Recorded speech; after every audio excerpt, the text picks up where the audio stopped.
कल्पना कीजिए दोस्तों, एक बेहद शानदार डिनर डेट चल रही है। माहौल एकदम परफेक्ट है। हल्की सी रोशनी है, बेहतरीन संगीत बज रहा है। हाँ, और सामने बैठा इंसान हर मायने में आकर्षक, सक्सेसफुल और बिल्कुल कॉन्फिडेंट लग रहा है। राइट। उसकी मुस्कान में एक ऐसा जादू है और उसकी बातें इतनी सम्मोहित करने वाली हैं कि कोई भी सोचने पर मजबूर हो जाए कि आखिर इतने सालों बाद दुनिया में कोई इतना परफेक्ट इंसान कैसे हो सकता है। लेकिन असलियत यह है कि उस इंसान के सीने में जो धड़क रहा है वो दिल नहीं, एक पत्थर है। ये सच में बहुत डार्क है। बिल्कुल।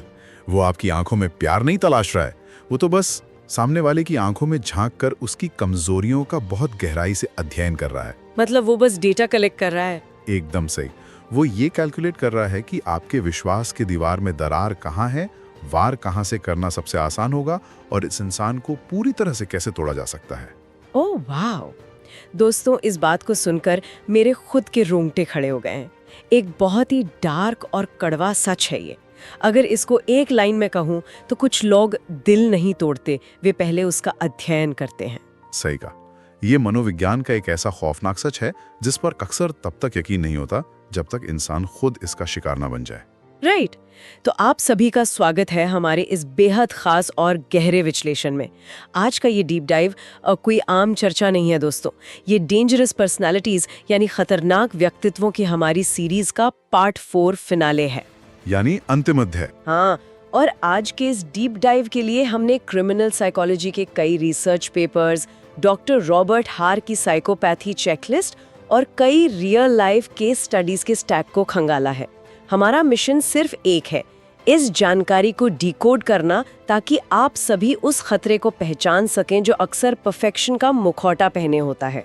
और ये एक ऐसा डीप डाइव है जिसका इंतजार हमारे बहुत से सुनने वाले बेसब्री से कर रहे थे, क्योंकि देखिए ये वो जानकारी है जो सिर्फ किताबों तक सीमित नहीं रहनी चाहिए। ये एक्चुअल सर्वाइवल साइकोलॉजी है। एग्जैक्टली। अगर आप सभी सुनने वाले इस सीरीज की पहली 3 पर्सनैलिटी से बच गए हैं तो अब अपनी सीट बेल्ट बांध लीजिए, क्योंकि अब आपकी मुलाकात होने वाली है इस पूरे खेल के फाइनल बॉस से। The final boss. हाँ, इससे पहले कि हम इस फाइनल बॉस के दिमाग के अंधेरों में उतरें, एक छोटा सा और क्लियर रीकैप उन लोगों के लिए जो शायद इस डीप डाइव से पहली बार जुड़ रहे हैं। पार्ट 1 में हमने नार्सिसिस्ट को समझा था, जिसे जिंदा रहने के लिए केवल अटेंशन चाहिए। राइट। और पार्ट 2 में हमने देखा इमोशनली अनस्टेबल पर्सनालिटी को, जो आपकी जिंदगी को भावनाओं के एक बेकाबू रोलर कोस्टर में बदल देता है। बिल्कुल। और पार्ट 3 में था पैरानॉइड, जो किसी पर कभी भी विश्वास नहीं कर पाता। लेकिन आज हम जिसकी बात कर रहे हैं, द प्रेडेटर, यानी इंसानी रूप में एक शिकारी, ये उन तीनों से पूरी तरह अलग है।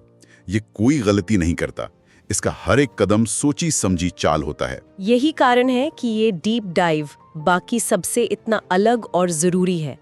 पहले जो 3 लोग थे वो अक्सर अपनी खुद की इनसिक्योरिटीज या मेंटल स्ट्रगल्स के कारण अनजाने में आपको चोट पहुंचाते हैं, लेकिन ये जो फाइनल बॉस है ये पूरी योजना के साथ जानबूझकर तबाही मचाता है। हाँ, इंटेंशनल डिस्ट्रक्शन। इसलिए आप सभी अंत तक हमारे साथ मजबूती से जुड़े रहें, क्योंकि आज का ये आखिरी सबक आपकी जान बचा सकता है, या कम से कम आपको एक बहुत बड़ी इमोशनल और मेंटल तबाही से सुरक्षित रख सकता है। तो चलिए इस खतरनाक साइकोलॉजी को परत दर परत खोलते हैं।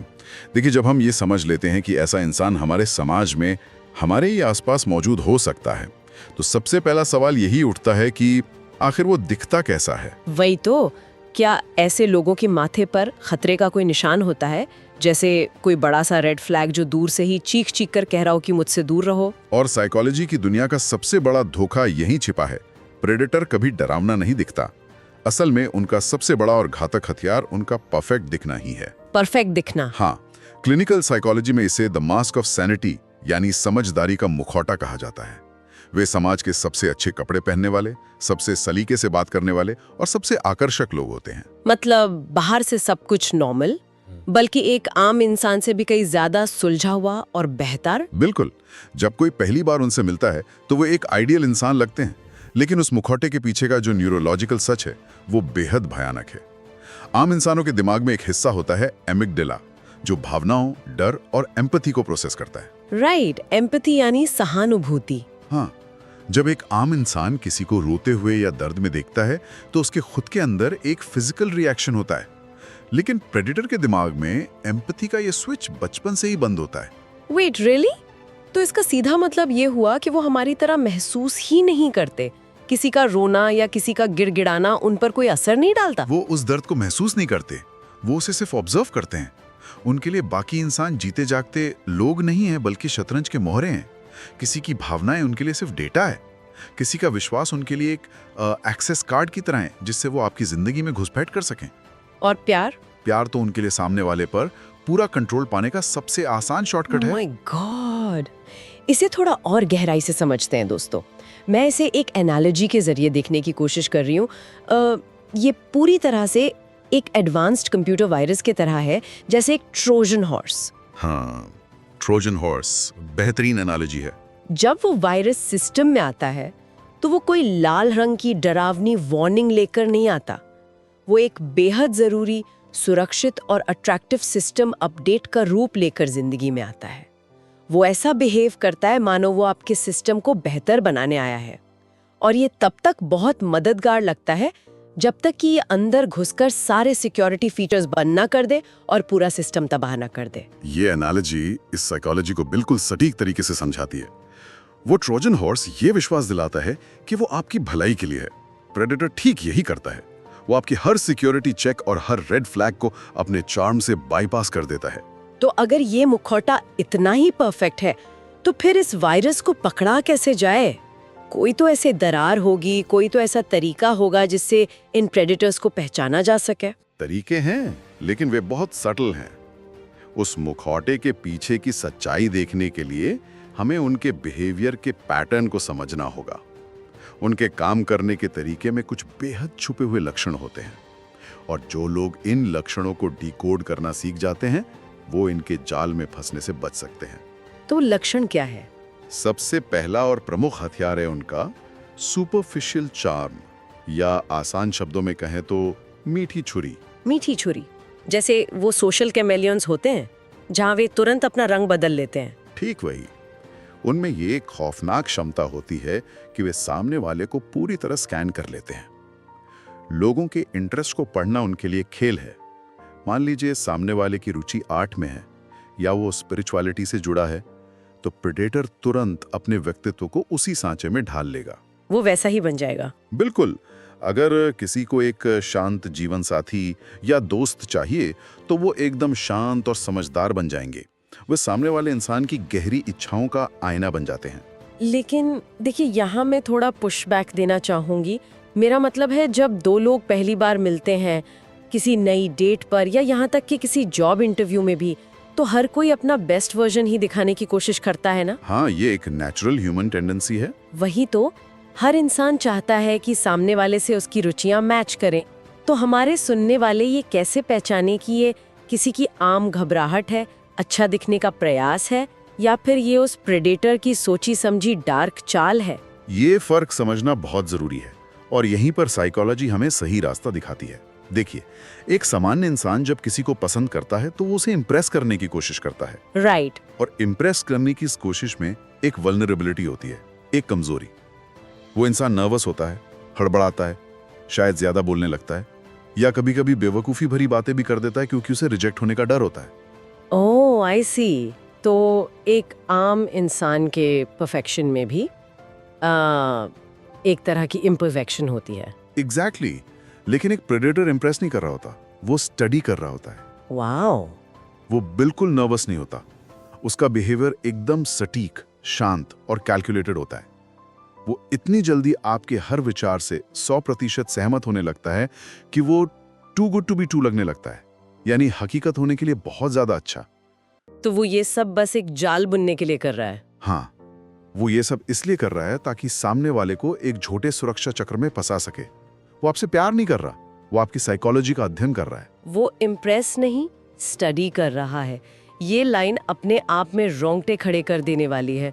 तो अगर वो इंसानियत का ये नकली चोला ओढ़ने में इतने माहिर है, तो उनके असली रूप की झलक आखिर कब मिलती है?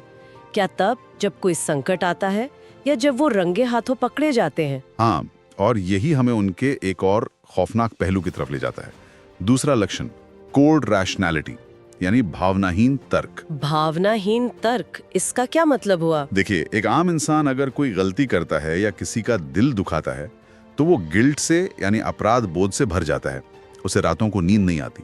लेकिन प्रेडेटर में ये गिल्ट या पछतावा बिल्कुल 0% होता है। मतलब अगर उन्होंने किसी को बहुत गहरे तक चोट पहुंचाई है या किसी का सालों का भरोसा तोड़ा है तो उन्हें इसका कोई अफसोस नहीं होता? बिल्कुल नहीं, वे एक गहरी और सुकून भरी नींद सोते हैं। पछतावा उनके लिए एक ऐसी विदेशी भाषा की तरह है जिसे उन्होंने कभी सीखा ही नहीं। और सबसे बड़ा झटका तो तब लगता है जब आप उन्हें उनकी गलती पर घेरते हैं। तब क्या होता है? कोई सामान्य इंसान रोएगा, घबराएगा, माफी मांगेगा, लेकिन प्रेडेटर वे बहुत ठंडे दिमाग से लॉजिक का यानी तर्क का सहारा लेंगे। तो वो अपनी गलती मानने के बजाय पूरी कहानी को ही घुमा देते हैं। इसे ही साइकोलॉजी में एक्सट्रीम गैसलाइटिंग कहते हैं। हमने कुछ ऐसी केस स्टडीज देखी हैं जहां एक प्रेडेटर ने अपने ही बिजनेस पार्टनर या दोस्त को आर्थिक और भावनात्मक रूप से पूरी तरह बर्बाद कर दिया। बाप रे। और जब उसे पकड़ा गया तो उसने माफी नहीं मांगी, उसने सीधा जवाब दिया, इसमें मेरी क्या गलती है? बिजनेस में भावनाएं नहीं चलती। तुम इतने कमजोर थे कि तुमने मुझ पर आंख मूंद कर विश्वास कर लिया। अगर तुम खुद की रक्षा नहीं कर सकते तो नुकसान झेलना तुम्हारी ही गलती है। ये तो सीधा सीधा अपनी क्रूरता को समझदारी और विक्टिम की इंसानियत को उसकी कमजोरी साबित करने वाली बात हो गई। वो इतनी सफाई से बात को घुमाते हैं कि विक्टिम खुद पर ही शक करने लगता है कि शायद उसी में कोई कमी थी। और ये उनके दिमाग के काम करने का तरीका है। उनके लिए हर चीज एक कॉस्ट बेनिफिट एनालिसिस है, नफे और नुकसान का गणित। अगर किसी को धोखा देने से उन्हें फायदा हो रहा है तो उनके दिमाग में वो कदम 100% सही है। खूब पैसा या सत्ता हासिल कर ली है अपनी इन्हीं चालों से, तो वो आराम से क्यों नहीं बैठता? और यहीं से उनके उस तीसरे लक्षण की बात आती है जो शायद सबसे ज्यादा खतरनाक है, थ्रिल सीकिंग, यानी विनाश का नशा। विनाश का नशा? मुझे खुद ये सबसे ज्यादा चौंकाने वाला लगा। आपका सवाल बहुत वाजिब है। एक सामान्य इंसान जीवन में क्या चाहता है? शांति, सुकून, एक स्टेबिलिटी। लेकिन प्रेडेटर को शांति से सख्त नफरत होती है। उन्हें स्टेबिलिटी बोरिंग लगती है। ऐसा क्यों? जैसा कि हमने उनके एमिगडेला और दिमागी बनावट की बात की थी पहले, उनका जो इमोशनल बेसलाइन होता है वो बहुत नम होता है, सुन्न होता है। राइट। एक कप अच्छी कॉफी, एक खूबसूरत सनसेट या दोस्तों के साथ बिताई गई एक शाम, ये आम खुशियां उनके दिमाग में कोई केमिकल रिएक्शन पैदा ही नहीं करती। तो इसका मतलब ये हुआ कि खुद को जिंदा महसूस करने के लिए उन्हें कुछ बहुत एक्सट्रीम चाहिए। बिल्कुल। उस गहरे मेंटल खालीपन को भरने के लिए उन्हें तबाही और कियोस की जरूरत होती है। किसी खुशहाल परिवार में दरार डालना, किसी का बसा बसाया घर तोड़ना, किसी के शानदार कैरियर को रातों रात बर्बाद कर देना, ये सब उनके लिए एक रोमांचक वीडियो गेम खेलने जैसा है। ये तो कुछ ऐसा हो गया जैसे वो एक कॉम्प्लेक्स एल्गोरिदम चला रहे हैं जो इंसानी भावनाओं को A/B टेस्ट कर रहा है, ये देखने के लिए कि कौन सा ट्रिगर दबाने से सामने वाले इंसान को सबसे ज्यादा दर्द होता है। ये एकदम सटीक तुलना है। जब वो किसी को अपने इशारों पर नचाते हैं या किसी बहुत ही मजबूत और खुशहाल इंसान को टूटते हुए देखते हैं तो उनके दिमाग में डोपामीन रिलीज होता है। उन्हें एक गॉड कॉम्प्लेक्स महसूस होता है। गॉड कॉम्प्लेक्स यानी सब कुछ कंट्रोल करने की पावर? हाँ, सत्ता, नियंत्रण और ये खौफनाक रोमांच ही उनकी सबसे बड़ी लत है, उनका नशा है। दोस्तों, अब जब हम इस प्रेडिटर की पूरी वर्किंग को, इसकी कार्यप्रणाली को न्यूरोलॉजिकल और साइकोलॉजिकल लेवल पर समझ चुके हैं, तो अब समय है इस पूरी डेंजरस पर्सनैलिटी सीरीज के तारों को एक साथ जोड़ने का। ये जानना जरूरी है कि जो पहले 3 प्रकार के लोग थे, उनसे ये फाइनल बॉस बुनियादी तौर पर कैसे अलग है। अगर हम इंसान की कोर ड्राइव यानी उसकी मूल प्रेरणा का विश्लेषण करें तो तस्वीर एकदम साफ हो जाती है। ध्यान से सुनिएगा। नार्सिसिस्ट को दुनिया से क्या चाहिए? उसे चाहिए कि लोग उसकी तारीफ करें, यानी उसे सिर्फ अटेंशन चाहिए। हाँ, अटेंशन। इमोशनली अनस्टेबल व्यक्ति को क्या चाहिए? उसे चाहिए पागलों की तरह प्यार, क्योंकि वो अकेलेपन से खौफ खाता है। राइट, पार्ट 2 में हमने देखा था। और पैरानॉइड व्यक्ति को चाहिए सिर्फ सुरक्षा, क्योंकि उसे लगता है कि सारी दुनिया उसके खिलाफ साजिश कर रही है। तो इन तीनों की कोई ना कोई ह्यूमन वीकनेस है। उनकी ऐसी जरूरतें हैं जो उन्हें वल्नरेबल बनाती हैं। लेकिन ये जो प्रेडेटर है, इसे ना अटेंशन की भूख है, ना इसे प्यार चाहिए और ना ही ये खुद को असुरक्षित महसूस करता। सही पकड़ा आपने। इसे सिर्फ और सिर्फ सत्ता, पूर्ण नियंत्रण और ओनरशिप चाहिए। वो चाहता है कि सामने वाला इंसान इंसान ना रहकर उसकी संपत्ति बन जाए, उसकी प्रॉपर्टी। और दोस्तों, ये अंतर समझना आपके लिए जीवन और मृत्यु का सवाल हो सकता है। बिल्कुल। क्योंकि पहले की जो 3 पर्सनालिटीज हैं, वो शायद अपनी कमियों और अपने ट्रॉमा के कारण अनजाने में आपको दर्द दे सकती हैं, एक्सीडेंटली हर्ट करती है, क्योंकि वो अपनी दुनिया और दर्दों में उलझे हैं। हाँ। लेकिन प्रेडेटर एक ठंडे आर्किटेक्ट की तरह पूरी योजना बनाकर इंटेंशनली आपको तोड़ता है, जानबूझकर।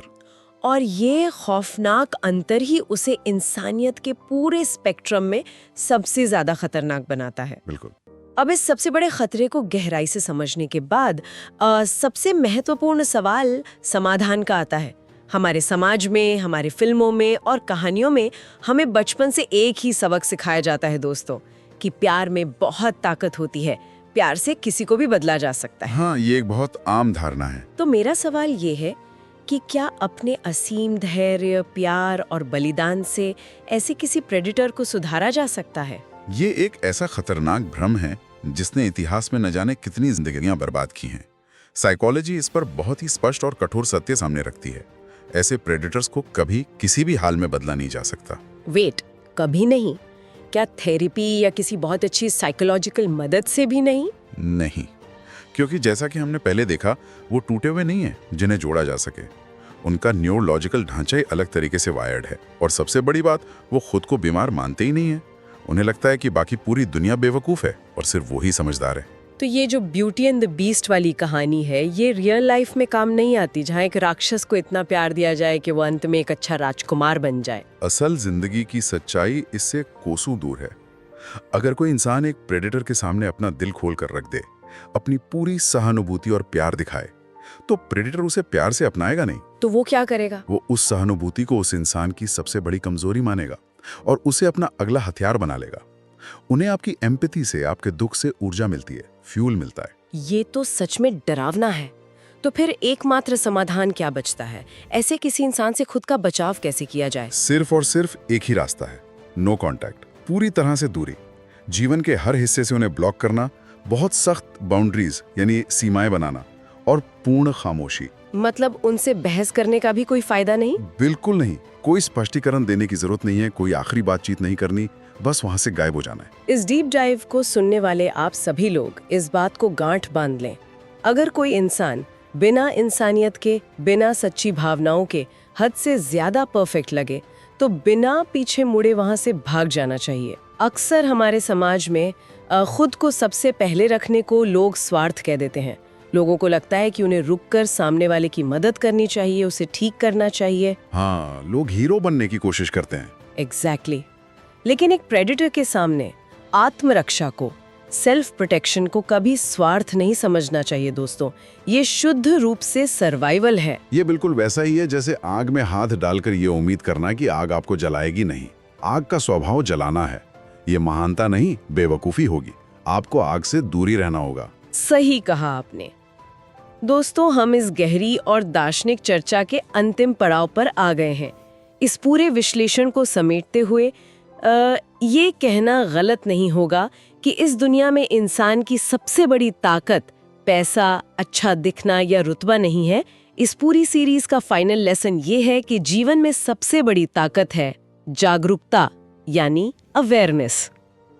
क्योंकि जब इंसान लोगों के असली चेहरे पहचानना सीख जाता है, जब वो उस समझदारी के मुखौटे के पीछे छिपे अंधेरे को देखना सीख जाता है, तो वह शिकार होना बंद कर देता है। इस पूरी डेंजरस पर्सनालिटी सीरीज का मकसद डराना नहीं था, बल्कि आपको सशक्त बनाना था। बिल्कुल। ज्ञान आपकी ढाल है, बाउंड्रीज आपकी तलवार हैं, और आत्मसम्मान आपकी सबसे बड़ी सर्वाइवल स्ट्रेटजी। और दोस्तों, इसी भारी इमोशनल और आधिकारिक नोट पर ये ऐलान किया जाता है कि डेंजरस पर्सनालिटीज की ये रोमांचक सीरीज आज यहीं खत्म होती है। इस सीरीज ने हमें दिखाया कि कैसे कुछ लोग हमारी मानसिक शांति, हमारी पहचान और यहाँ तक कि जिंदगी भी छीन सकते हैं। लेकिन जो लोग आज तक इस सफर में हमारे साथ रहे हैं, वे अब पहले जैसे बिल्कुल नहीं रहे। नहीं, अब वे देख सकते हैं, समझ सकते हैं और बच सकते हैं। अपना ध्यान रखें दोस्तों, जागरूक रहें, अपनी शांति की रक्षा करें। Stay aware, protect your peace. लेकिन जाते जाते दोस्तों, एक आखिरी विचार, एक ऐसा सच जिस पर अक्सर लोग बात नहीं करते। हम हमेशा सोचते हैं कि प्रेडेटर्स सिर्फ अंधेरी गलियों में, क्रिमिनल रिकॉर्ड्स में या जेलों में होते हैं, लेकिन इतिहास और साइकोलॉजी गवाह है सबसे सफल प्रेडेटर्स वो हैं जो आज दुनिया के सबसे बड़े बोर्ड रूम्स में, राजनीति के शीर्ष पर और सत्ता के गलियारों में महंगे सूट पहनकर बैठे हैं। उन्होंने अपनी इस क्रूरता को लीडरशिप का नाम दे दिया है। ओह वाओ, ये विचार तो वाकई रातों की नींद उड़ा देने वाला है कि खतरा अक्सर सफलता के रूप में हमारे बिल्कुल सामने बैठा होता है। खैर, ज्ञान का ये सफर यहीं नहीं रुकने वाला है दोस्तों। साइकोलॉजी की गहराइयां अभी और भी बाकी हैं। बिल्कुल बाकी हैं। दोस्तों, अगर इस डीप डाइव की अगली सीरीज में रॉबर्ट ग्रीन की मशहूर किताब द 48 लॉज ऑफ पावर या the laws of human nature को इसी गहराई और इसी डार्क और साइकोलॉजिकल लेवल पर डिकोड किया जाए तो कैसा रहेगा? अगर आप सभी ऐसा चाहते हैं तो अभी कमेंट्स में जाकर लिखें नेक्स्ट सीरीज। और हाँ, इस खौफनाक ज्ञान को केवल अपने तक सीमित ना रखें दोस्तों। वीडियो को लाइक करें, चैनल को सब्सक्राइब करें और इस सीरीज के सभी पार्ट्स अपने दोस्तों और परिवार के साथ जरूर शेयर करें। क्या पता आपका शेयर किया हुआ ये डीप डाइव किसी की जिंदगी को एक बहुत बड़ी तबाही से बचा ले। और दोस्तों, इस सीरीज के पहले 3 पार्ट्स के लिंक डिस्क्रिप्शन में मौजूद हैं। अगर आपने उन्हें अभी तक नहीं सुना है तो एक बार समय निकालकर जरूर सुनिएगा। सुरक्षित रहें दोस्तों, सतर्क रहें। धन्यवाद।